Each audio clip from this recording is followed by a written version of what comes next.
What's good, YouTube? It's your boy here, First Timers, coming at you with another video. Finally, I got a lot of this going on in my life right now. Yeah, I'm not sure if you can hear that, but that sounds terrible. So I'm going to do a quick video how to switch these brakes on this Jeep Wrangler 2012 JK.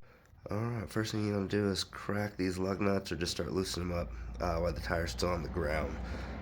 If you lift the or jack the car in the air and then try to take them off, these tires will just spin. So first thing you want to do is crack these lug nuts. Alright, the next thing we want to do is remove these brake pads and this caliper so we can get this rotor off.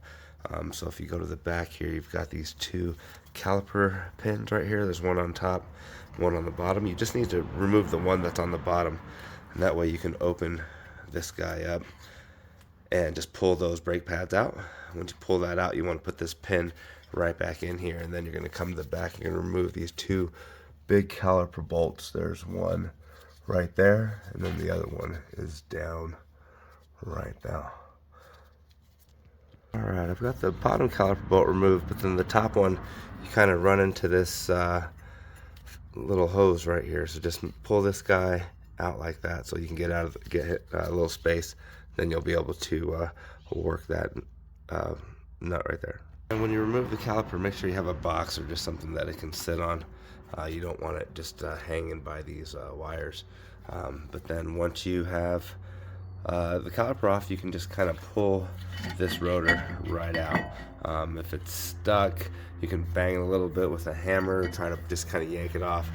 The best way, if the rotor is stuck, to actually go through this caliper bolt, what you need is you're going to need a bolt and then a nut to hold it on this side, and just push that bolt through until it just pushes this guy straight out.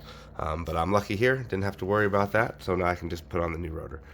These rotors, if you run your finger on them, they've got like ridges, like ruffles almost, and that's not good. So I'm not sure if that's why it was making that noise, but I'm glad to get these switched out. And when you switch out the rotors, just go ahead and switch out the brake pads. It's just an easy thing to do.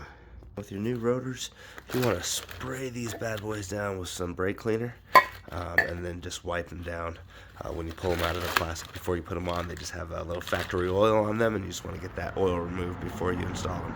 We got our new rotor on. What we want to do is stick this caliper back on, and then just line up the bolt and the holes right here so that we can get this caliper locked into place. Alright, so come from the top, I got this big caliper bolt, totally out of focus. But that guy right there, we've got him tightened up. There it is.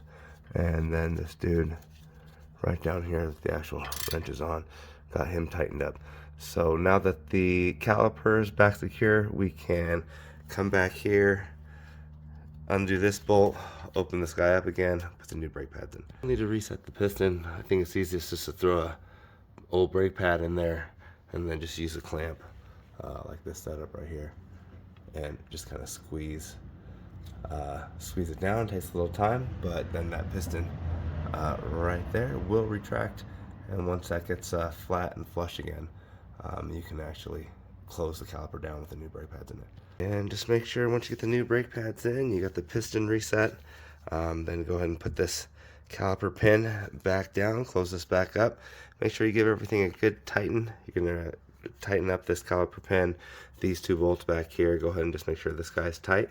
Put this guy back, and you should be good to go. Get the tires back on, and we're going to do the same thing to the other side, and then we should be good to go.